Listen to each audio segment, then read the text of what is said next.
Representative Topper. Thank you, Mr. Chairman. Over here to your right, as Representative James said yesterday, that's probably appropriate for some of us. Just have a question in regards to dollars that go out of state. Now, correct me if I'm wrong, we do, if you're a Pennsylvania student, you have access to the PHEAA dollars. Those dollars are reduced if you choose to go out of state to school, but you still get some. Is that correct? And if so, what is the percentage there? Yes, that is correct. So we do have a small number of grants going with Pennsylvania students to schools located in reciprocal states. For the past several years, starting in the 2015-16 academic year, we have limited Pennsylvania state grants to only go to states that also send their state grant dollars with their students to Pennsylvania schools. And the reciprocal states right now are Delaware, Washington, D.C., Massachusetts, Ohio, Vermont, and West Virginia. The most recent year where we have complete data both for the grants that went out of Pennsylvania and the grants from those states coming into Pennsylvania, we sent out about $2.4 million with our students to their schools.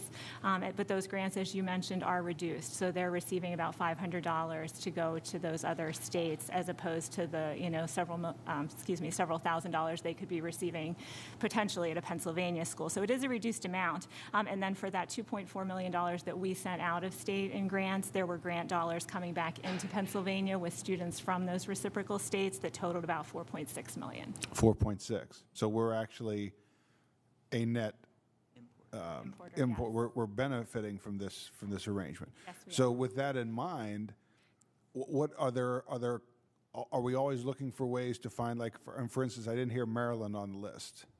Right, Maryland was not on the list.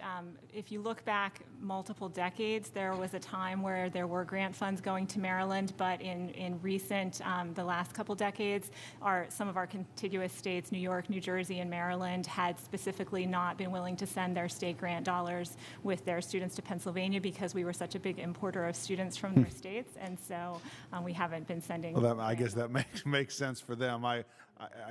In light of the fact that we are a net benefactor of that, I was wondering if we continue to look for other states, because I asked this question because in the previous hearing, we talked about how many colleges and universities we have here in Pennsylvania, and look, it's a lot more than a lot of these other states. So we do have the opportunity to import a lot of students.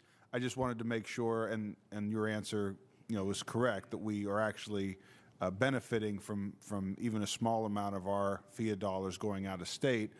If we're benefiting in terms of who's coming in, then it's worthwhile. So yes, and to answer your question about looking for other states, states have been increasingly dropping out of the pool of reciprocal states in recent years. But out of that 4.6 million that imports into Pennsylvania, 3.6 million of that comes with students from the District of Columbia, and they will send their dollars with students regardless of reciprocal status. So even if the Pennsylvania State Grant Program no longer sent grants out of state on a reciprocal basis, we'd still be having that. All right, well, that's interesting. So they would send it regardless, and that makes up a good chunk of what we take. Yes.